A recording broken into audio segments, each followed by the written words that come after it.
Now starting off, we have Russell Crowe, as Russell recently made some non-flattering comments about Dakota, but first, some backstory. Earlier this year, Dakota's film Madam Web was released, and it was just horrible. It wasn't well received by the public and critics, receiving an 11% score on Rotten Tomatoes. Now, it wasn't just the audience who had a problem with film, but the actors did too. Dakota and her co-star Sydney Sweeney spoke out about the film. Now, despite admitting on previous occasions that she hadn't even watched the film, Dakota, who starred in the film, recently addressed its failures head-on, telling Bustle, "Unfortunately, I'm not surprised that this has gone down the way it has, but it was definitely an experience for me to make that movie. I'd never done anything like that before." The Madam Web's debut marked the lowest ever opening for any film in the Sony Spider-Man universe, and also marked one of the worst openings for a movie based on a Marvel Comics character. Dakota then doubted that she would ever make a similar kind of movie. "I probably will never do anything like it again because I don't make sense in that world," she told Bustle. "And I know that now, but sometimes in the industry, you sign on to something and it's one thing, then as you're making it, it becomes a completely different thing, and you're like, wait, what?" But it was a real learning experience. She continued by saying, "And of course, it's not nice to be a part of something that's ripped to shreds, but I can't say that I don't understand." Dakota also blamed the studio system for the ways in which it produces movies as having a negative effect on Madam Web. "It's so hard to get movies made, and in these big movies that get made, decisions are being made by committees, and art does not do well when it's made by committees," she went on.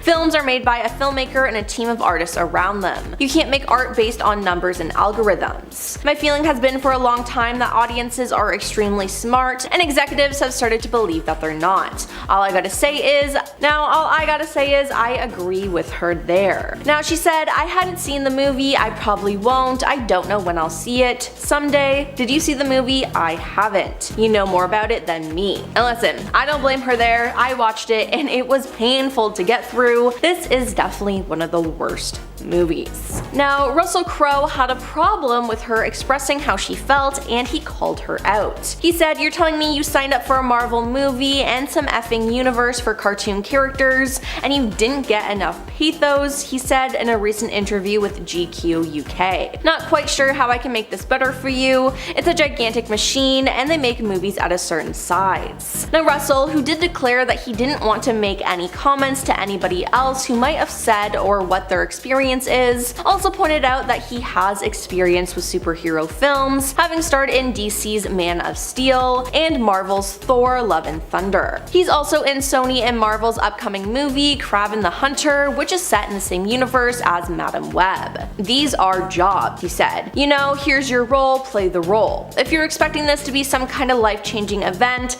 I just think you're here for the wrong reasons." However, Russell did acknowledge that doing superhero movies can be challenging at times, and that as an actor in those projects, you sometimes have to convince yourself a lot more than the internal feelings of your character. Now, I gotta say, I don't agree with him here. Dakota wants to be a storyteller and be attached to her character, but it seems like she didn't have that much to work with on Madam Web, and she was honest about that. I don't think she should be punished for that. Now, after this mess of a movie and a report from Variety about the Spider-Man spin-off franchise, it's mentioned that Dakota switched agencies, deciding to swap WME for CAA in November, just days after the first Madam Web trailer debuted. Now, it's said that this move raised industry eyebrows, but it's important to note that the trailer was widely mocked upon its release, with many movie fans clowning on its dated aesthetic and costumes, clunky dialogue, and uninteresting characters. And, as we know now, the movie was a huge flop. Now, this isn't the first time Dakota has been blunt in interviews. She had an infamous interview with Ellen on the Ellen DeGeneres show years ago, and she put Ellen in her place, so it's safe to say that Ellen doesn't like her too much. Now, during one episode on the show, Ellen insisted that Dakota didn't invite her to her birthday and threw some shade. Now, without hesitating, Dakota shut down this false claim and said that the last time that she was on Ellen's show, Ellen gave her a hard time about not inviting her, so she did this year. Dakota then advised Ellen to ask her producer about her lost invitation, stating, "I did invite you and you didn't come.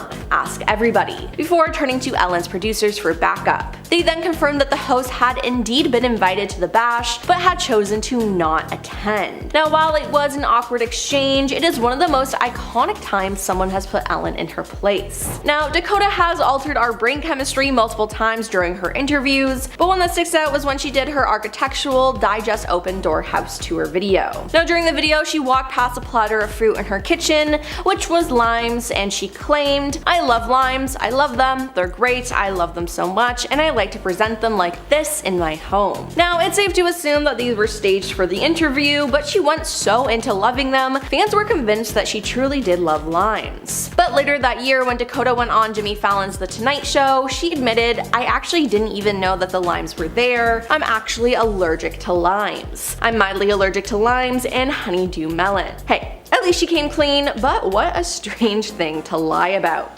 Then, if you didn't know, Dakota is actually a Nepo baby. She is the daughter of Don Johnson and Melanie Griffith. Now, in the past year or so, there's been a lot of talk about Nepo babies and how they get advantages in their careers that other people don't, and it was just a big, huge debate. Now, Dakota's opinion on it though, she said she found the term incredibly annoying as she jumped at the chance to make fun of it on Saturday Night Live. "When that first started, I found it to be incredibly annoying and boring," she said during an appearance on the Today Show. "If you're a journalist, write about something else, that's just lame. So the opportunity to make fun of it, I jumped at." Now, while on the show, Dakota also spoke about her father and said he cut her off financially when she refused to change her mind about pursuing a career in acting. "He cut me off, so it was difficult, but I figured it out." Dakota said that her actor and producer father told her and her siblings that they would still get an allowance if they went to college. He said, "If you go to college, you'll get an allowance," the actress said, and I was like, "Well, I'm going to be an actress." So he was like, "Alright, well, you're on your own." Now, the actress recounted taking modeling jobs to pay her rent and eventually started to show up for auditions. Now, when she couldn't afford groceries, she would turn to her mother because she was the nice one, Dakota joked. Now, after a few small roles here and there, Dakota's career forever changed when she decided to be the star of the 50 Shades of Grey trilogy. Now, Dakota recalled being unsure about the movie initially and said she couldn't talk to her family about it.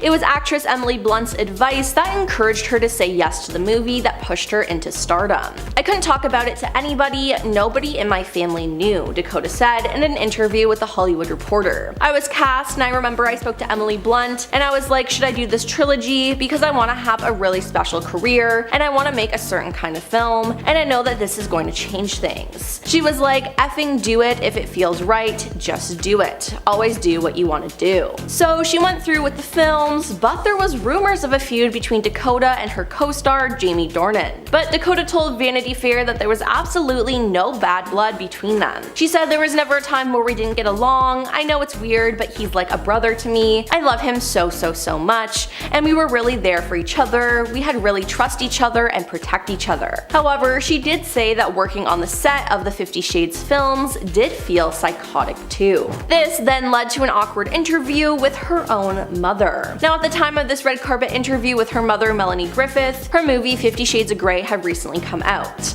Now, being rated R due to themes and nude scenes, an interviewer asked Melanie if she had seen the film. Now, Melanie will do anything to support her daughter, except for watching a sexually explicit film starring her, and honestly, I don't blame her. Now, the two got into a very uncomfortable conversation after being asked whether Melanie had seen the movie. Melanie simply responded no, then added, "I don't think I can, I think it would be strange." "Alright, you don't have to see it," argued Dakota. "If she tells me to see it, I'll see it," her mother said, and Dakota followed this up with, "I tell you to see it and you're like, eh." Yeah, this was definitely an awkward moment between a mother and daughter in general, but in regards to them talking about 50 Shades of Grey, I feel like it's even awkwarder. I just want to know who greenlit that question for the interviewer because it's an incredibly awkward and strange question to ask. Now, Dakota also recently spoke about being in the finale of The Office and how she didn't have a good experience. She said, "I love that show so much and they were like, do you want to be in the series finale?" she recalled. And I was like, of course, thinking I'd show up for like half a day. I was there for 2 weeks and I'm barely in the show. Now it didn't help that the vibe on set was depressing, given it was the sitcom's last episode, and she felt out of place coming into an environment where everyone else knew each other. There were weird dynamics that had been going on for the last 10 years, she explained. Some people didn't speak to each other and I'm coming in like so excited to be here and nobody wanted to talk to me, nobody gave a blank. Now hearing this made some fans angry, as Dakota should have been more understanding. First we have Rachel Bilson. One of Emma's most controversial incidents is the rumor that she played a role in causing a rift between fellow actor Hayden Christensen and his then girlfriend, the OC star Rachel Bilson. Emma and Hayden co-starred in the 2018 film Little Italy, at which point Hayden was in a decade-long relationship with Rachel, with whom he also shares a daughter named Briar Rose. According to The Blast, Rachel reportedly discovered text messages exchanged between her boyfriend and Emma, which led her to believe that the on-screen romance had spilled over into their real lives and that he was actually cheating on her. While the exact details of the messages were not disclosed, they were allegedly significant enough for Rachel to decide to end her relationship with the father of her child. An unnamed source later informed Us Weekly that the couple had indeed called it quits for good. Emma chose not to publicly address the matter, and the entire incident remained relatively low profile. Although another anonymous individual close to Rachel and Hayden said that the couple had been experiencing difficulties before Emma entered the picture, but I'm sure Emma put even more of a strain on their relationship, which resulted in it ending. Next up we have Angelica Ross. The actress worked with Emma on AHS and claimed that Emma was transphobic towards her.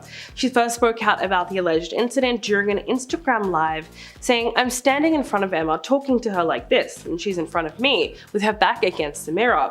She goes, "John, Angelica's being mean." She was referring to AHS director John J. Gray. Angelica claimed that Gray then said, "Okay ladies, you know, that's enough.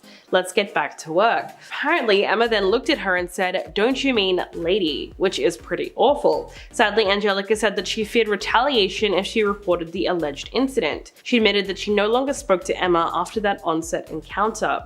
Afterwards, Angelica tweeted, "Thank you, Emma Roberts, for calling and apologizing, recognizing your behavior was not that of an ally. I will leave the line open to follow up on your desire to do better and support social justice causes with your platform." Later in an interview, she spoke about the apology, saying it was a bumpy conversation. She apologized and said, "I hate that you walked away from our experience together feeling like that. I see in hindsight what I did and how stupid that was. I'm an ally." In response, Angelica said, No, you're not. You can't call yourself an ally. Allyship is in action. You need to be real with me in this conversation. I'm being real with you. You were being messy." So basically, she got called out for her past behavior. While it might not change what happened, at least she felt compelled enough to apologize for her cruelty. Moving on to her toxic relationship with Evan Peters. The two of them started dating in 2012 after meeting on the set of the film Adult World. In July of 2013, while they were staying at a hotel in Montreal, someone overheard a dispute coming from their room and they called the police. After a heated argument, they had started hitting each other. When the police arrived, they arrested Emma. Evan declined to press charges as she was released several hours later. A representative for both of them then said it was an unfortunate incident and a misunderstanding. Ms. Roberts was released after questioning, and the couple are working together to move past it. The duo continued to date on and off until about 2019. An insider said Evan was so in love with Emma and their relationship became toxic. They had the highest highs and then they would not speak for days. Of course, the couple never addressed the incident. They had a very complicated relationship and eventually parted ways, which was probably best for both of them. Next, we have to talk about the Nepo baby accusations. So Emma has had a complicated past. She's the niece of Julia Roberts, and she started off acting on Nickelodeon. There's been the great Nepo baby debate recently, and Emma has spoken out about her feelings surrounding it, referring to that infamous New York Magazine cover story about Nepo babies from 2022, which Emma was not included included in, she apparently joked that she should have been offended by the omission. Quote, "It was a cheap shot to put all the celebrity kids on the cover of a magazine on babies." She said maybe the Nepo baby conversation would have been an interesting article if it was written intelligently in Vanity Fair with nuance, but instead it was kind of this viral hating on people thing. Speaking about how nepotism has affected her directly, she said, "I've lost more jobs than I've gained from being in the business. People have opinions, and sometimes maybe they're not good opinions of people in your family. I've never gotten a job because of it. I know I definitely have lost a couple of jobs because of it." In June, Emma made an appearance on an episode of the iHeartMedia's Table for Two with Bruce Bozzi podcast, in which she spoke of a similar phenomenon that's affected her career. She said, "People kind of only see your wins because they only see when you're on the poster of a movie. They don't see all the rejection along the way."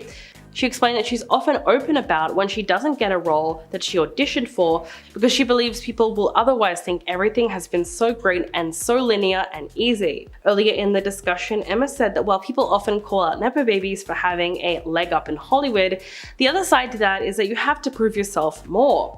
Also, if people don't have a good experience, maybe with other people in your family, then you'll never get a chance. She said, "I always joke, why is no one calling out George Clooney for being a Nepo baby? His aunt Rosemary Clooney was an icon. I feel like young girls get it harder with the Nepo baby thing." Some people didn't like what she said while others agreed with her. In the end though, I think we could all agree that Nepo babies do have advantages that a lot of other people don't. Besides having issues in her personal life, it is said that Emma isn't the nicest person when it comes to being on set. One extra who was on set with her shared a horrible experience. They said that she is incredibly immature and childish. The whole time on set, she clung to the male actors and spewed out dribble. They said, "Before filming, I ran into her in the back while looking for the bathroom. Walked out of a door and I didn't know who she was. I just thought it was some blonde extra. I asked her if she knew where the bathroom was and she looked at me in disgust and said, 'I don't know,' and rolled her eyes. The door to the bathroom ended up being on the other side of the door that she just came out of. I'll never forgive you, Emma Roberts." The actress has also been called out for being rude several times. According to various Reddit users, Emma didn't exhibit her best behavior during their encounters with her. One user who worked as a server mentioned that she consistently displayed rudeness for days on end. Another individual provided details about Emma's conduct on a film set, alleging that she threw trash at people and made derogatory remarks when fellow actors made mistakes with their lines. Others also chimed in, claiming that she is a nightmare to work with. Yeah, that does not sound good at all. More recently, where Emma's bad manners were seemingly captured on camera occurred when she had a close encounter with security personnel. In a video captured by a photographer, Roberts can be seen exiting a bookstore in New York with security in the background. As she attempts to navigate past one of the guards, she appears to quietly say, "Get out of the way." Because of the quiet tone, it's unclear whether she was simply informing the security that she was moving aside or if she was actually instructing them to clear her path. But people in the comments interpreted her behavior as entitled.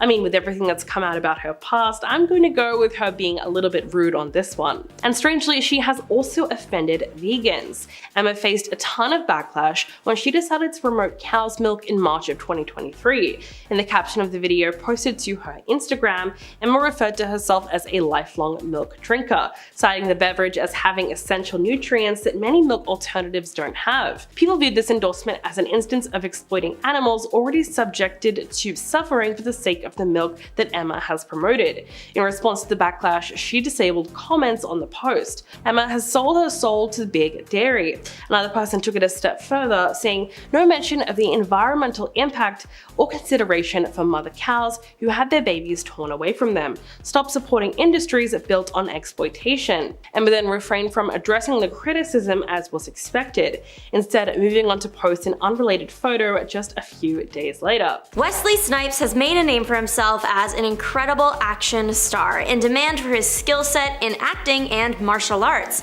But he was soon out of demand once word got around of his on-set actions while working on Blade 3. But long before that, there were already some pretty major accusations connected to his name. Halle Berry shared in a 1996 interview with People that she has experienced unkind romantic partners in the past. She claimed that one former partner had caused her to go about 80% deaf in one ear and many believe it was Snipes. Barry has never confirmed who the partner was, but one of Barry's former exes tweeted out that she had told him that it was Snipes. However, this should be looked at with a critical eye since that ex in question was also accused of harming Barry.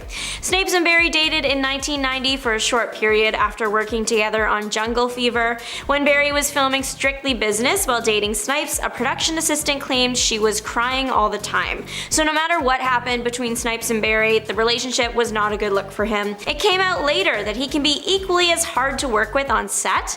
While working on Blade 3 alongside Ryan Reynolds, Snipes allegedly stayed in the Blade character the whole time. Reynolds is of course a known jokester, so that, mixed in with the stoic nature of Blade, is hilarious on screen, but wasn't so hilarious in person. It probably didn't cause too many problems though, since Snipes was allegedly rarely on set. They allegedly let Reynolds improv a lot in the film simply because his scene partner wasn't there. Snipes also allegedly only communicated with the director via post-it notes. All this definitely led to an interesting movie. Sandra Locke's career in the 70s was huge, and she wasn't just an actress, but a director too. She starred in films alongside Clint Eastwood, and the pair hit it off and dated for quite a while. Unfortunately, the pair would break up in 1989, and the aftermath dragged on for a few years, leading to disaster for Locke's career. Eastwood had more pull in Hollywood than Locke did. Soon Locke wasn't getting much work. While it has never been confirmed, many people, including Locke, believe that Eastwood had a hand in this unofficial blacklisting, because after the breakup, her working life went up in flames and his was completely fine. It wouldn't come out until years later that Locke wasn't the only woman Eastwood had allegedly mistreated. Before dating Locke, Eastwood was married to Maggie Johnson, and according to Eastwood's friend, Fritz Maines, he didn't treat her very well. In the book, Clint, The Life and Legend, there is a quote from Maines about how Eastwood mistreated his wife one time, knocked her clear from the living room into the tub in the bathroom, is what it reads. Eastwood denies these claims, and him and Johnson are apparently still friends, actually, and celebrated holidays together years later, according to their children. So do with this info what you will. Charlie Sheen, who you may know from 2.5 Men, has a confirmed history of not being very nice to his partners. Actress Denise Richards let us know who this man is a long time ago. In May of 2006, she filed a restraining order against her husband, Charlie Sheen. The pair had 2 young children together, and according to the order, Sheen could only see the children if it was a supervised visit. Otherwise, he had to stay 300 yards away from them and their mother, Denise Richards, at all times. The reason Richards had to get the restraining order in the first place was because Sheen allegedly said some violent things to her and handled her roughly. Similar situations would happen later on in Sheen's career with different women. Isaiah Washington had all the potential to make it big until he made some controversial public comments and threw it all away. Washington starred as Dr. Preston Burke on Grey's Anatomy. He also had a number of film credits under his belt before that. Then, as he was filming the drama, everything went wrong. According to the book by Lynette Rice, How to Save a Life, the inside story of Grey's Anatomy, a fight between Washington and Patrick Dempsey broke out on set, causing the domino effect that led to Washington's firing. According to interviews in the book, one of the men was late to set one day, so the next day, the other decided to get payback and be late. Tensions got high, and soon the 2 men were brawling in studio. Washington apparently pushed Dempsey up against a wall and began shouting in his face, and it wasn't until Washington used a negative term to describe gay people that the fight stopped. The word was used in context of another actor in the show who was known to be gay. Washington ended up apologizing, but then used the word again at the Golden Globes. One of his co-stars, Katherine Heigl, spoke about this as her friend was the person being called names. She said, "I'm going to be really honest right now, he needs to just not speak in public." I mean, every time he did at the time, it just made everything worse, so was she really wrong?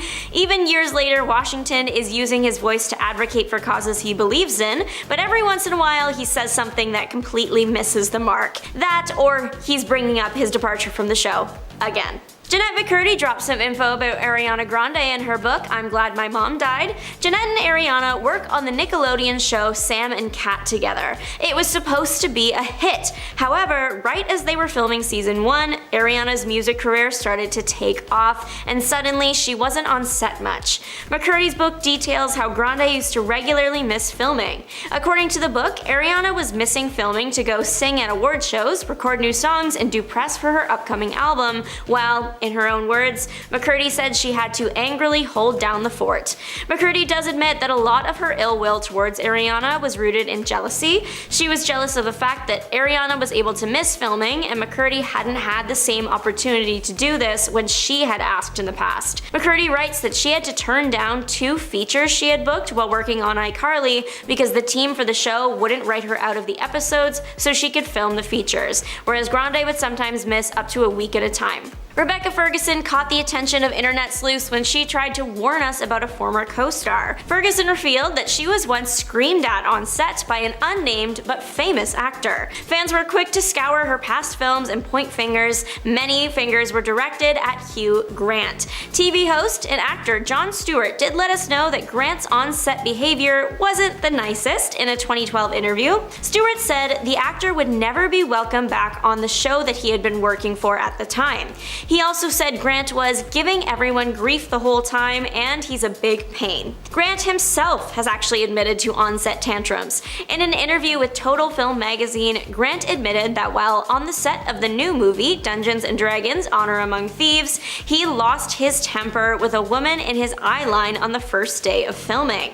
He said, "I assumed she was some executive from the studio who should have known better. Then it turns out that she's an extremely nice local woman who was the chaperone of the young girl. Terrible, a lot of groveling." We don't know if Grant is the one who yelled at Ferguson, but Grant himself has admitted that Renee Zellweger is one of the few actresses he hasn't fallen out with, so there is that.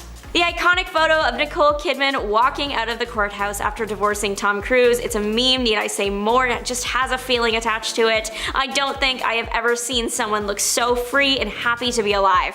Tom, what did you do to warrant this level of joy at being divorced?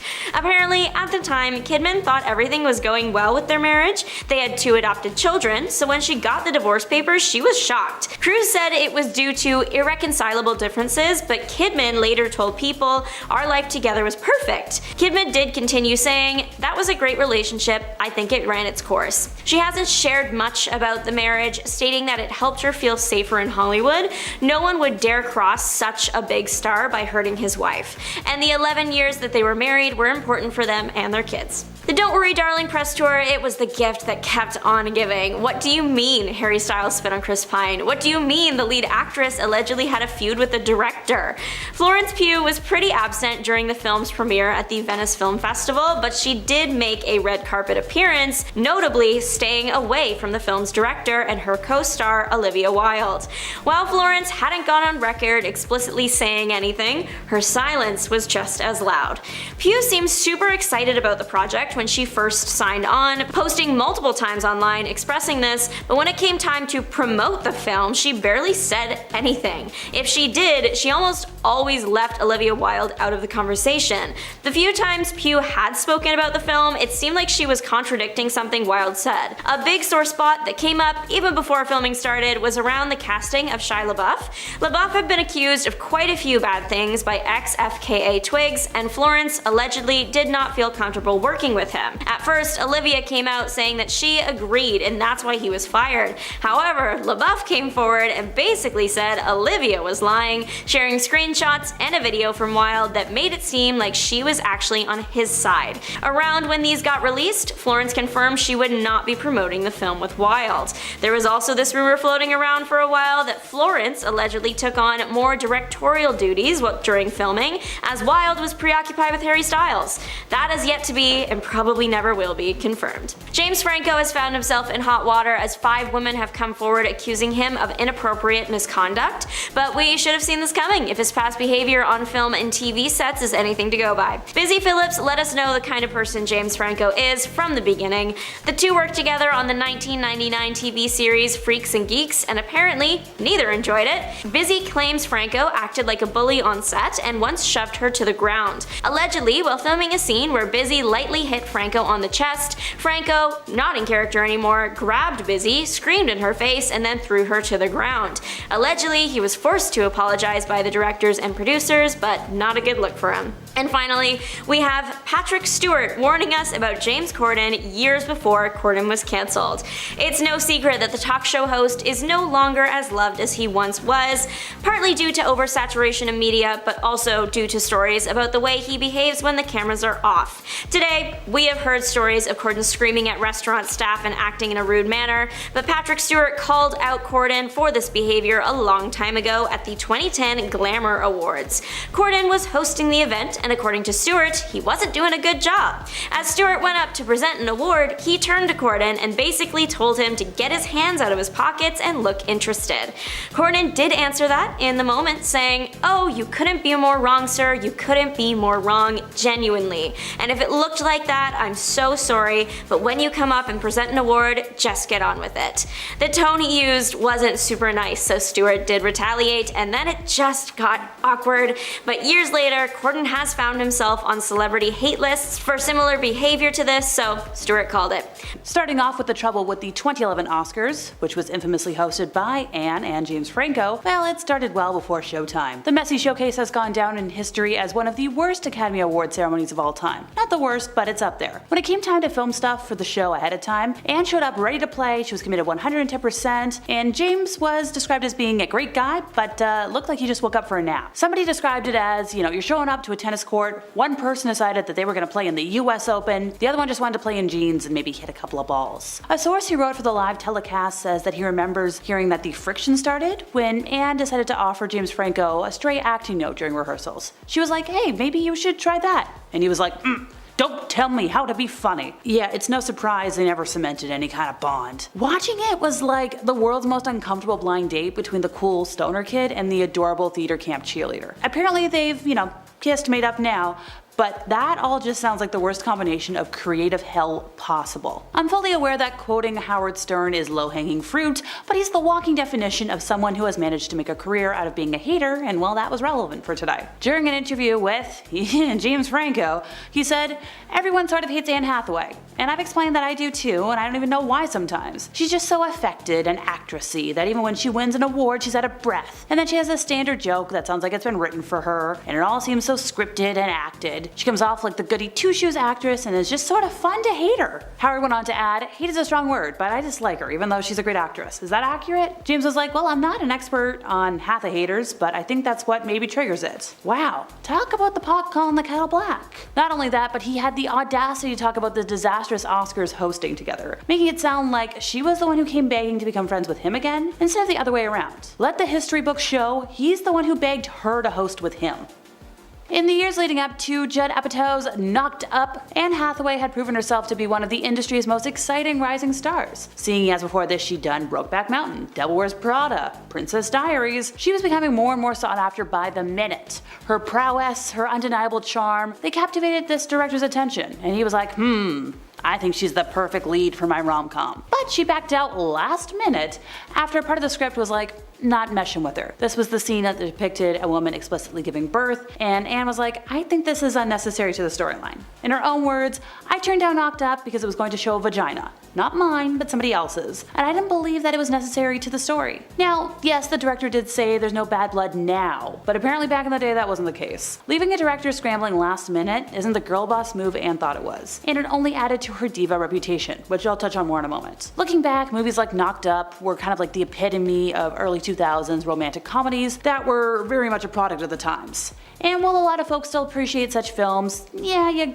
can't deny the oddly unsettling storylines, the dated language, all of which perfectly reflect some of the era's biggest shortcomings regarding societal acceptance and inequality. Richard Lawson of the Atlantic Wire told Hollywood.com that Hathaway has this theater kid thing where she adopts the mood of every situation she's in. Rude and bawdy on Chelsea Lately, poised and classy at the Oscars, but wildly overcompensating every single time. Now he continued on like that wasn't all he had to say. She always seems like she's performing, and her favorite act is this overstated humility and graciousness. On the other hand, writer Victoria Wellman is one half of the Oratory Laboratory, a site that helps craft client speeches. And part of Anne's problem is just the actress is one of those people who doesn't really come off as sincere. Take for example her award show speeches. I've talked about it a bit today. The whole point of award shows is that nobody knows who's going to win, and the audience counts on that element of surprise to be part of a winner's speech. But Anne's words of gratitude came off as way too rehearsed, not the usual like, oh my god! And the more you rehearse something, the more kind of presumptuous it comes across. Like, yes, we are used to seeing actors act, but we do want to see a glimpse of their personality. So when it came to the Golden Globe speech, it was just very word for word. So, is she just a phony after all?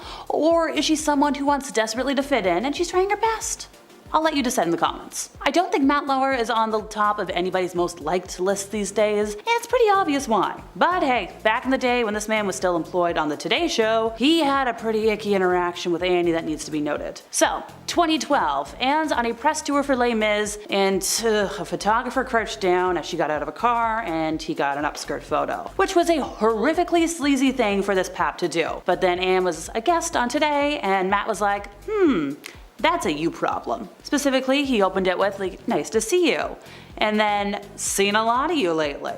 Now, Anne did her best. She tried to play it off as though he's talking about the oversaturated press cycle. She's just like, yeah, I'd be happy to stay home, but the film, like, she's doing her best. And Buddy's like, let's just get it out of the way. You had a little wardrobe malfunction the other night. And like, he raised his eyebrows, like, she's right there. And the guy's just like, what's the lesson learned from something like that? Other than you keep smiling, which you always do. It was just so icky and gross. Ugh, men. Now, Anne's response was very, very graceful. She was like, it was obviously an unfortunate incident, and it kind of made me sad on two accounts. One was that I was very sad where we live in an age where somebody takes a picture of another person in a vulnerable moment, and rather than delete it and do the decent thing, they sell it. And she's like, I'm sorry that we live in a culture that commodifies the sexuality of unwilling participants. And she's like, that brings us back to Les Mis. Like, very good. The fact that the conversation even acknowledges the fact that what happened to her was a violation of privacy, but an attempt to humiliate her for the fact of possessing a female body? Ugh.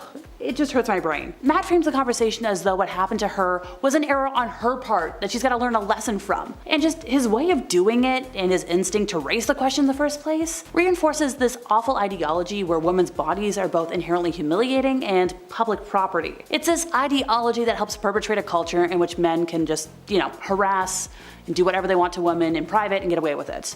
And well, now that we know about Matt, I'm not surprised. Anne has had a couple of other stories come out about her supposed diva behavior, by the way. For one instance, she reportedly sent a list of demands before agreeing to attend the Pink Party Gala, which was a cancer research charity event. According to Radar Online, an email to those working the gala says her team was getting really concerned that people would try to approach her for photos and autographs. Now, they've said like other celebrities who would be attending didn't make those kinds of demands. One source told In Touch that everybody was asked to not talk to her. And apparently the event staff was like, yeah, I know in the past our hosts have mingled at the party, but everybody's different and we want to respect her space. And sure, people respected her space, but it seemed like she still wasn't having a good time. The source revealed she was so rude and acted like a bitch to a couple of people that she did speak to. She just sat there rolling her eyes all night.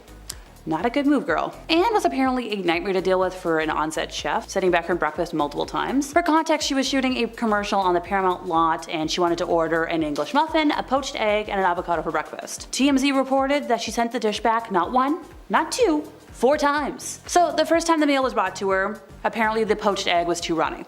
So sent it back. And then the next time, now her English muffin is too cold because it was sitting there waiting for the egg to be poached. Okay, I guess she has to have all of her food together at the same time in order to eat. So then her English muffin was taken away, but maybe she just didn't eat it? Nevertheless, it looks like it went to waste for no good reason. Now, 4th time around, the meal is perfect. But apparently it took so long that now Anne was in the mood for a fried egg. So she wasted this entire meal that she originally wanted just to change her mind. Not it. I don't like wasting food. So I know I've mentioned a couple of other journalists earlier today, but then there's still some notable ones that have also had some things to say about Anne, such as Anne Friedman, pun not intended, who is well known for being an incredible journalist. This one stood out to me. She took a poll amongst peers about their opinions on Anne, and the results were not nice. She's that theater kid with good intentions, but secretly annoys the shit out of you. You want to be excited for her, and like you are, but deep down you're just rolling your eyes. And also, I think someone told her she was America's sweetheart and she believed it. One friend in particular placed Annie in the category of really affected drama queens, saying I can imagine her non-ironically yelling acting. In other words, she's always on stage, always calculated, not someone whom you'd want to party with or share your deepest secrets. You can't trust her, that's not good. So way back before Margot Robbie was in the conversation to become the iconic Barbie we all know and love today, Anne was announced as being attached to the project, but then got ditched when it transferred from Sony to Warner. I wonder what the execs at Warner had against her, unless they know something we don't. And how about we end today with Annie's poor choice and an ex-boyfriend, Raffaello Folieri. He went to prison in 2008 for 4.5 years after he pleaded guilty in Manhattan federal court to 14 counts of conspiracy, wire fraud, and money laundering. Anne didn't break up with him until like right before he went to prison, and you've gotta question her ethics for not breaking up with him sooner. Like, how did she not know this? Like, how did she not notice the guy was a scam artist? Like, I feel like that would have been obvious. Number 10, Will Smith. Kicking off our list is husband, father, and it turns out ex Will Smith. In season 3, episode 12 of the series, Jada invited her husband Will onto the show so they could speak openly and publicly about the alleged relationship between herself and singer August Alsina during their brief separation in 2015. The singer claimed that he had to have Will's blessing to begin the relationship, despite the pair technically being separated at the time and, well, beyond that. Jada confirmed the relationship did in fact take place, but they were on a break. She denies that Will ever gave August permission, but when referring to the situation as an entanglement, Will snaps and makes her correct herself to say relationship instead. While it may have been playful, seeing Will Smith get mad at all after 2022 just brings pure anxiety into my soul. Number 9, Leah Remini. The world of science. It's the gift that keeps on giving. In 2015, Leah Remini wrote a memoir called Troublemaker. In the book, Leah recounts seeing Jada appearing at scientific gatherings, specifically talking about one instance in particular when Jada refused to participate in a game of hide and seek with Tom Cruise in his backyard. Why does that sound like a dream that I had? When asked on Bravo's Watch What Happens Live for her side of the story, Pinkett Smith said that she remembered things differently and that the game was more like adults innocently playing hide and seek rather than an actual thing. Remini says that she took this as textbook fair gaming, a strategy with scientific folk where they mock and then unrelentingly discredit critics of their beliefs. On Red Table Talk, Smith explained a series of tweets defending her family and their religious beliefs, and later stated that she actually grew up in a fairly liberal household and was allowed to explore all religions and just kind of chose which ones that she liked for herself. Remini reminded Pinkett Smith of her high celebrity status, stating that she was interrogated for months after simply asking one member of the crew where the leader's wife was, like not if she was alive, just how she was doing. Things ended civilly between the two, with both agreeing that despite the feud and misunderstanding, that it's never too late to heal. Ew. Number 8, Nick Cannon. TV personality and full-time baby maker Nick Cannon has been open about his disdain for the series for quite some time, denying multiple requests to actually show up on Red Table Talk. After the show's cancellation, Cannon took to Twitter to express his joy, stating that the show was toxic and added that there was too much honesty on a program, saying that he just wanted to mind his own business and asked if everyone else could do the same thing. He also claimed that if it weren't for his involvement with the program, that husband Will Smith would have never even thought of touching Chris Rock's face, but we now know that that's not the case. I understand the hate. Red Table Talk got into too much information territory way too many times to be a normal talk show, and Jada seeks out reasons to bring her family on the air constantly. I'm all for family drama, but maybe not in front of a camera being recorded to share with millions of people, especially got a book coming out anyway. Number 7, Tom Segura. Comedian Tom Segura was one of many celebrities to speak out after the now infamous Chris Rock incident at 2022. Now, I will be paraphrasing the things Tom says, as I don't want to just quote a series of bleeps over and over again.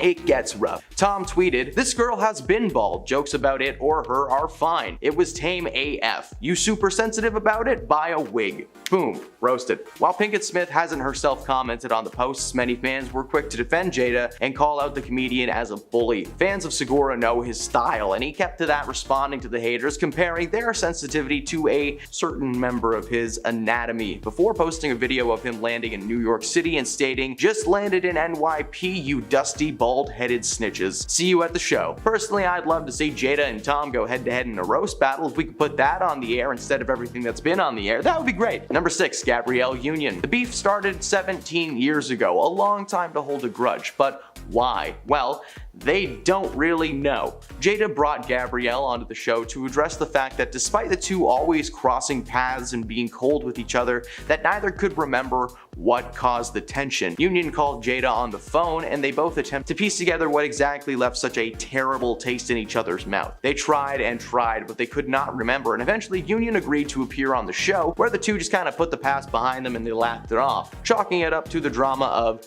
young divas. They had a good time on the show, just catching up and discussing life, and it actually apparently turned out pretty okay. I know this is supposed to be negative, but hey, let's all take a deep breath and just enjoy the fact that there was an okay conversation on that show one time, and only one time. Everything else is very bad. Number 5, August Alsina. Mentioned previously in the list, August Alsina is a rapper and the former love interest of the star of our list, Jada Pinkett Smith. The two first met in 2015 at a concert for Jaden and Willow Smith, and their connection was instant. The two became very good friends as August was going through some substance control issues at the time, and Smith was this helpful hand that he needed. This would explain why over time their relationship turned romantic after Jada and Will took their brief break from their marriage, but Jada wasn't left alone. August told radio host Angela Yee that he truly and really deeply loved her. That is a direct quote.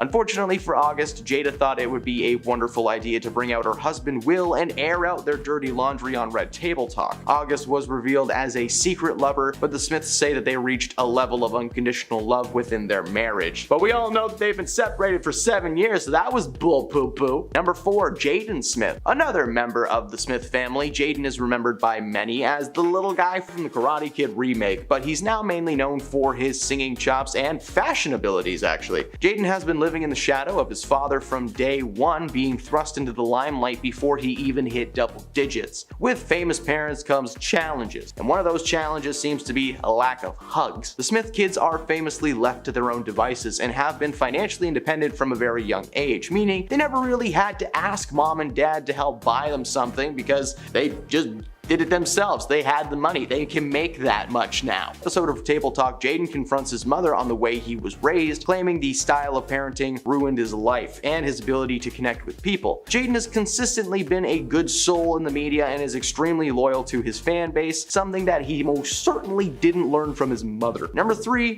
Khloe Kardashian. Khloe Kardashian is an American personality and socialite present in the media for years, starring alongside her fellow family members on the hit show Keeping Up with the Kardashians. Khloe released a series of tweets a while back claiming that men blaming the women in the relationship for all of their issues was invalid and hurtful. While this is true sometimes, many have called out the star in her comments during a very famous interview from Red Table Talk in which Jordan Woods came forward and told the truth about an alleged cheating scandal. The man in question, Tristan Thompson, claimed that Jordan performed a number of provocative activities, but she denied many of those claims. Despite this, Khloe publicly blamed Jordan for the breakup in her family and names her as an enemy. During all this, Jada Smith just kind of sat back, watched, and laughed while everything was happening, sipping her tea in a red chair. Number 2, Chris Rock. In 2022, Chris Rock was hosting the 94th annual Oscars when he decided to make a joke about Jada Pinkett Smith and her hair loss. It was a great joke.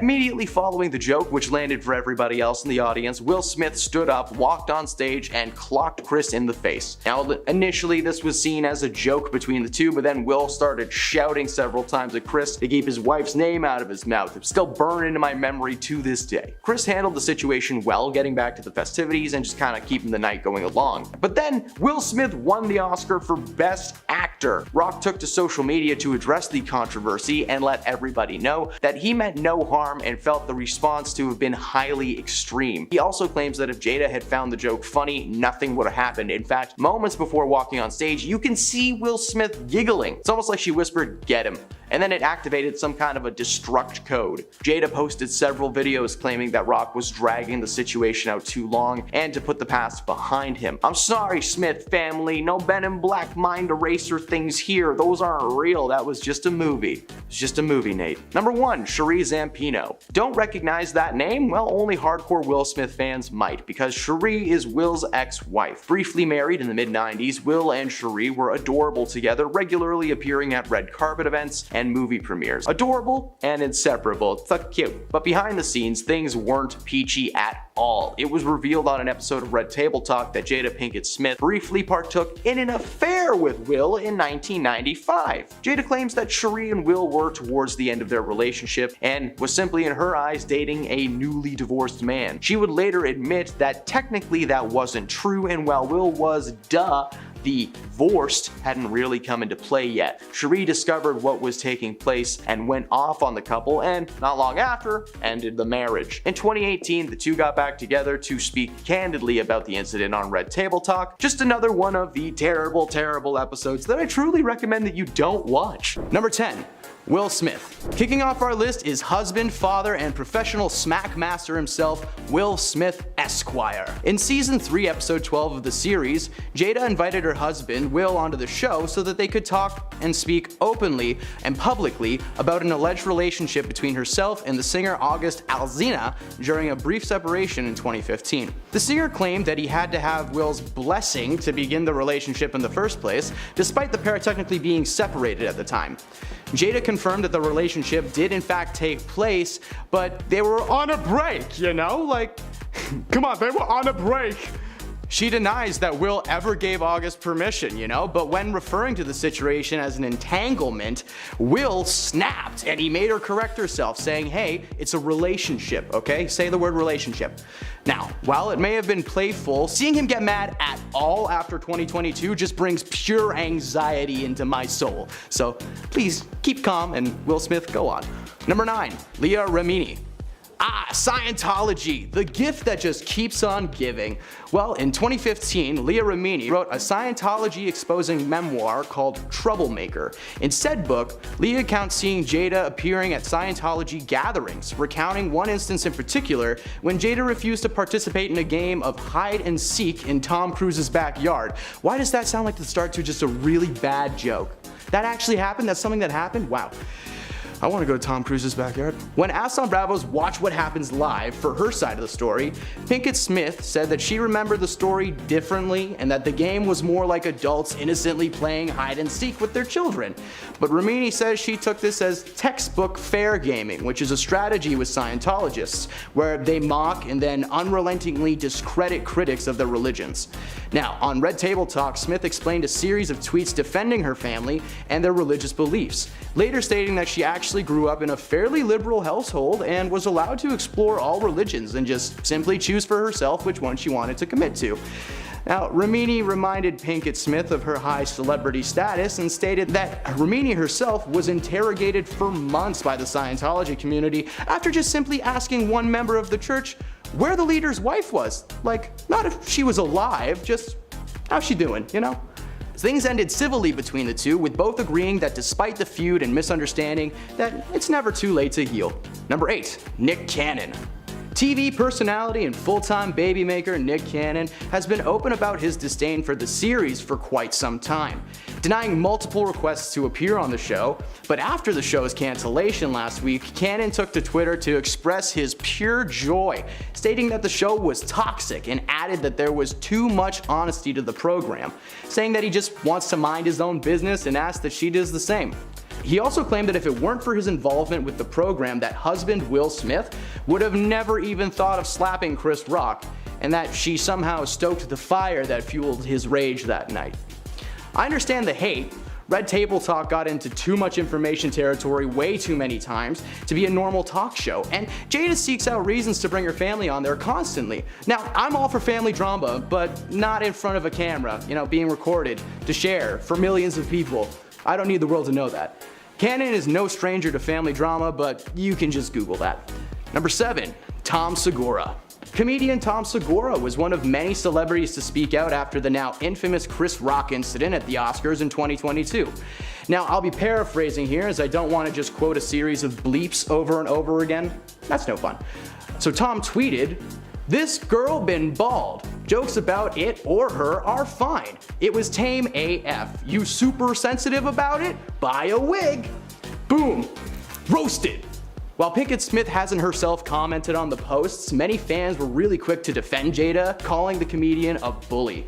Now, fans of Segura know his style, and he kept to that, responding to the haters, comparing their sensitivity to a certain member of his anatomy, before posting a video of him landing in New York City and stating, "Just landed in NYC, you dusty ball-headed female dogs. See you at the show." Personally, I'd love to see Jada and Tom go head-to-head in a roast battle. I would make that a talk show. I'll watch that on Facebook. Number 6, Gabrielle Union. This beef started 17 years ago, a long time to hold a grudge, but what for exactly? Well, they don't know either. Jada brought Gabrielle on the show to address the fact that despite the two always crossing paths and being cold with each other, that they just couldn't remember why. Union called Jada on the phone, and they both attempted to piece together what exactly left such a terrible taste in each other's mouths. They tried and tried and tried, but they just couldn't remember it, and eventually Union agreed to appear on the show, where the two put the past behind them and they were just able to laugh it off, chalking it up to the drama of young divas. They had a good time on the show, just catching up, discussing life, and it actually turned out to be a pretty heartwarming episode. I know this is a mainly negative list so far, so let's all just take a deep breath, and if you haven't already, click the subscribe button so you can always be a part of the drama. Now, seeing as the show's editors have done their very best to make Jada look good, I will also be including some people who weren't on the show, but were or shared their feelings afterwards, or just had some kind of involvement with her. Number 5, August Alsina. Now, mentioned previously in this list, August Alsina is a rapper and the former love interest of the star of our list, Miss Jada Pinkett Smith. The two first met in 2015 at a concert for Jaden and Willow Smith, and the connection was instant. The two became very good friends as August was going through some substance issues, and Smith was the helpful hand he needed to get through. This would explain why over the time the relationship began to turn romantic. After Jada and Will took a brief break from their marriage, Jada wasn't just left alone. She had a shoulder to cry on. August. August told radio host Angela Yee this past June that he truly and really just deeply loved her. Unfortunately for August, Jada thought that it would be a wonderful idea to bring her husband on the show and air out their dirty laundry. So August was revealed as a secret lover, but the Smiths said that they've reached a level of unconditional love within their marriage. Before being painted as the enemy, August released a statement letting everybody know that I'm always going to be in the driver's seat of my life and control my own narrative. Just steer clear of Will's right hand. It's a bit dangerous. Number 4, Jaden Smith. Another member of the Smith family, Jaden is remembered by many as the little boy from the Karate Kid remake, but he's now mainly known for his rapping and singing chops. Jaden's been living in the shadow of his father from day one, being thrust into the limelight before he even hit double digits. With famous parents comes challenges. One of those challenges seems to be a lack of hugs. Oh, that's sad. The Smith kids are famously left to their own devices and have been financially independent from a very young age, meaning they've never really had to ask mom and dad to help buy something for them or even save money for everything because they've just kind of always had it. They make it themselves now. Who needs them? In an episode of Table Talk, Jaden confronted his mother on the way that he was raised, claiming that their style of parenting ruined his life and his ability to connect with people. Now, Jaden has constantly been a good soul in social media and is extremely loyal to his fan base, so don't worry, man, you've got a massive family out there. It's 1 million strong. Let's just not all try to hug him at once. Number 3, Khloe Kardashian. Khloe Kardashian is an American personality and socialite, according to Wikipedia. Present in the media for years, starring alongside her fellow family members of the hit show Keeping Up with the Kardashians, Khloe released a series of tweets a while back claiming that men blaming women in their relationships for all of their problems was invalid and hurtful. And while this is true, many have called out the star on her comments because of a famous interview from Red Table Talk, which is Jordan Woods. Jordan Woods came forward and told the truth about an alleged cheating scandal. The man in question, Tristan Thompson, claimed that Jordan performed a number of provocative acts, but she denies many of these claims. Despite this, Khloe publicly blamed Jordan for the entire breakup of her family and names her as the enemy every time. But during all this, Jada Smith just sat back and watched the drama unfold instead of having anything to do with it. So, yeah, that's kind of worse than what Khloe did. Just saying. Help. Number 2, Chris Rock. In 2022, Chris Rock was hosting the 94th annual Oscars ceremony, where he decided to make a little joke about Jada Pinkett Smith and her hair loss. Immediately following the joke, which landed for everybody else in the audience, okay, Will Smith stood up, walked on stage, and just clocked Chris right in the face. Now, initially being seen as a planned joke or something between the two, Will then started shouting several times at Rock to keep his wife's name out his mouth. Chris handled the situation well, getting back onto the festivities and just kind of helping the night move on and making it seem like nothing happened. But after Smith won the Oscar for Best Performance, Rock took to social media to address the controversy and let everybody know that he meant no harm, and he felt the response Will had was highly extreme. He also claims that if Jada had found the joke funny, that nothing would have happened. In fact, moments before walking on stage, you can actually see Will Smith giggle.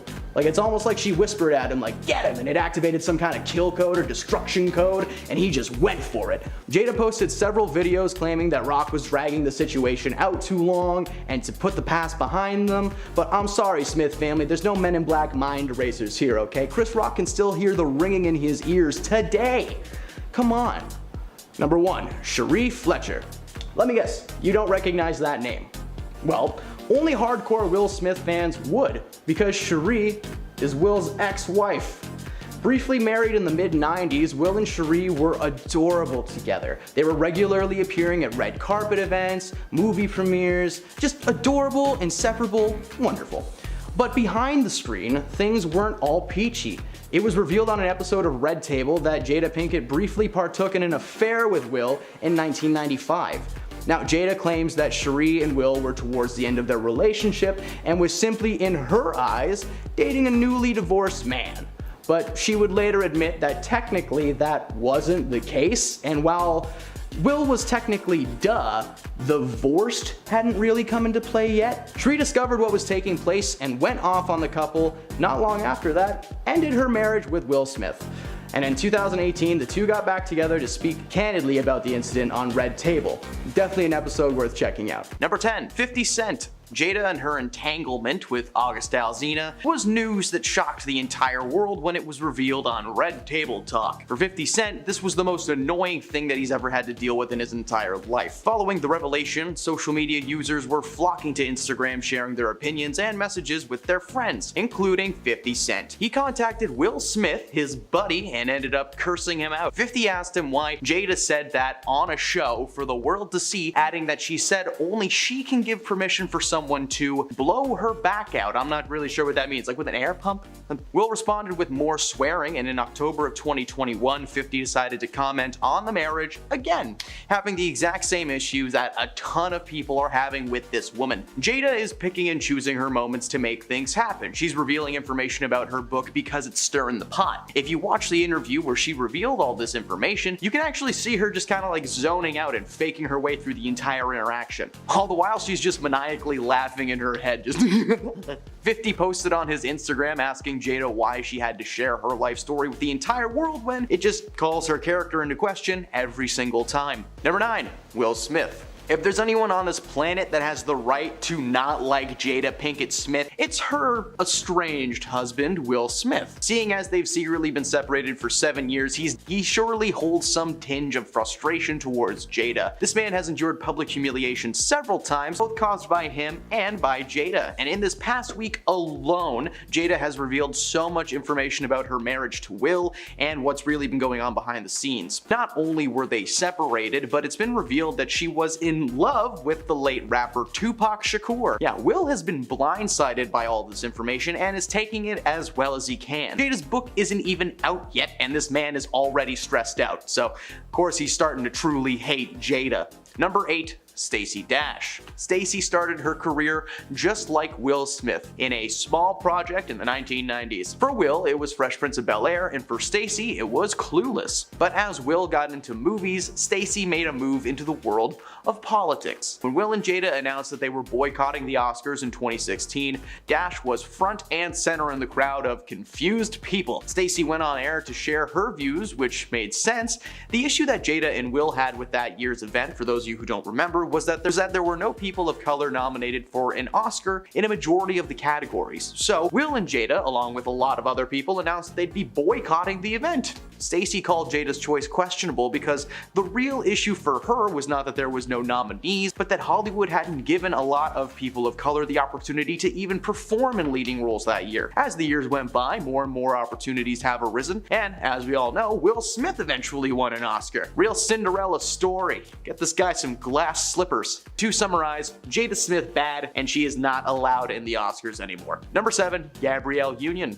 Gabrielle and Jada collided several times on the red carpet over the years, as their careers would often intertwine with each other. Now, you might know Gabrielle from Bring It On or Meet Dave, and you may want to forget Jada Smith from Scream 2 and The Nutty Professor. However, when they were together, there was just this awkward vibe. Apparently, Jada did not speak to Gabrielle for 17 years of their interactions, and both of them couldn't remember what caused it. Gabrielle claimed that there was just always tension between the two every time that they would see each other. A few years ago, Jada reached out to her to clear things up. The conversation ended with them agreeing that they were both just divas at the time with diva mentalities, and Jada invited Union onto Red Table Talk, now cancelled, and said that she needed to apologize for her behavior, claiming that she was in a terrible place and is just in a much better one right now. Sure. Union later appeared on Today and shared that they were both insecure and that was really what caused the rift, but it's mighty convenient that she was ready to talk once she had a platform to record and release that conversation onto. Make up with a celebrity and make money online.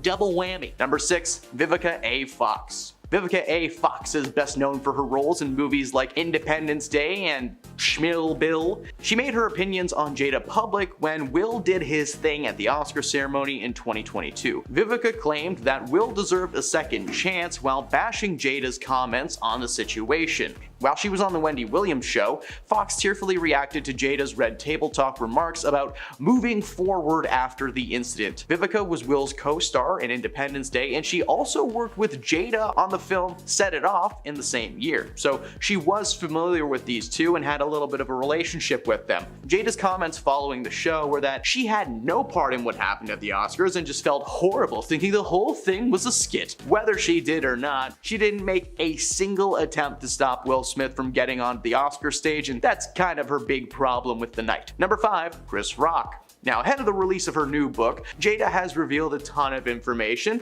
which were originally just rumors. Now, while we have covered the fact that she separated from Will Smith for a while, one fun piece of information that got revealed was that, well, she had a little bit of an entanglement with Chris Rock, if you know what I mean. Entanglement? It's lovemaking. It's been revealed that before Chris Rock was slapped across the face by Will Smith, Chris had actually asked Jada Pinkett Smith out on a date. Now, when you hear that, you're probably like, oh, he asked her out before they met. No, it was actually in 2016 at the height of the first round of separation rumors, which I guess it turned out were real. Look at that. At the time, Chris either had some inside info or he just believes everything he reads online. According to Jada herself, Chris actually reached out to shoot his shot. He called her and said that he'd love to take her out on a date, to which she replied, "Why?" and told Jada that he was under the impression that herself and Will were getting a divorce for real. But when she revealed that that wasn't the case, Chris was so embarrassed and started to apologize over and over again. Though they moved past it, there's just a little part of Chris that still remains calling out, "Jada! Jada! Ah!" Number 4, Leah Remini. For those who don't know, Jada lives in a world of science. Yeah, I can't talk about what that means, but if you've ever Googled L. Ron Hubbard and science, you'll know what I'm talking about. Leah Remini, who you might know from King of Queens or Old School, is more than just an actor. She is also very outspoken against Jada's beliefs. The rumors that Will and Jada were big into science, something Leah mentions in her book, had been running around for years. Her book, Troublemaker: Surviving Hollywood and Weird Science, brought to light some pretty interesting revelations, and she brought up the situation of science again when speaking to the Daily Beast in 2017. She claimed to know for certain that Jada was involved for a very long long time and that she had never seen Will attending any events, but she did spot Jada attending one at the Celebrity Center in Hollywood. Jada clapped back on Twitter, naming all of the houses of worship that she had visited without being a member. A year later, Leah appeared on the now cancelled Red Table Talk. I know that you know it's cancelled, I just like to remind everyone. After the interview, Jada gushed about how they connected in the interview, claiming that they were two broken little babies inside both of them who were abandoned by their parents. Yeah, Leah just said, man, that lady's crazy. Number 3, herself. Now, if it isn't clear already from the years of sharing private information for profit, no matter who it hurts, Jada hates herself. For sure. Only someone who truly despises the way that they are would share what Jada has shared. Her love life, her personal life, and now everything down to what she eats for breakfast. Now, if all you do is profit from your own pain, that's a sad existence. Plus, it's no surprise that Jada started sharing this juicy gossip only a few days before her new book is supposed to come out. Many speculate that her entire life is just one big PR stunt at this point. Over the years, she's been in the media for a ton of things, whether it's boycotting the Oscars, getting fired from her own talk show, or honestly just the general nonsense that comes from this woman. Number 2, August Alsina. The world was shocked when R&B singer August Alsina came forward to confirm one of the longest rumors around Jada and Will's marriage, admitting that he had an affair with Jada Pinkett Smith in 2015. During an interview, he claimed that he actually sat down with Will Smith and got his blessing to do his thing thanks to the nature of their relationship shifting. He insisted that the couple had nothing to be ashamed of and that he loved the Smith family. While Will Smith has denied ever giving him a blessing, in fact he didn't even know that that was a thing until he heard about it online, Jada admitted to the entanglement on Red Table Talk, where she explained to her husband that it was a moment she regretted, but the entire time was referring to the infidelity as an entanglement, like it was 2 Christmas lights getting stuck together in a box. While many were of course confused as to why she would admit this on the internet, people to see, there were also people who were wondering if she might have taken advantage of August, because at the time he was only 22 and had been struggling with his health, suffering from an autoimmune condition that left him hospitalized multiple times. Jada even admitted to being his mentor at the time, which, I don't know, this sounds like a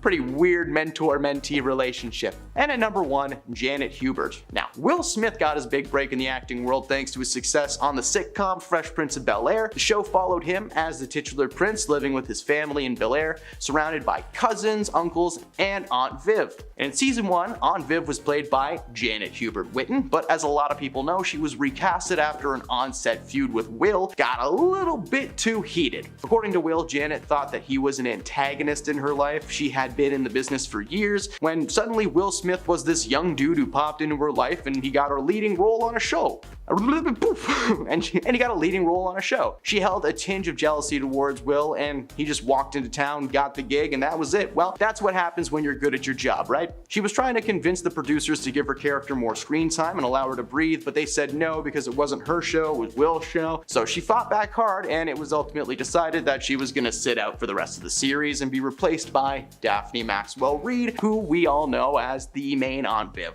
Janet has attempted to get into contact with Will and Jada over the years, but it's only ever been a negative experience for everyone involved, which means that she must be harboring a lifelong hatred for the Smiths.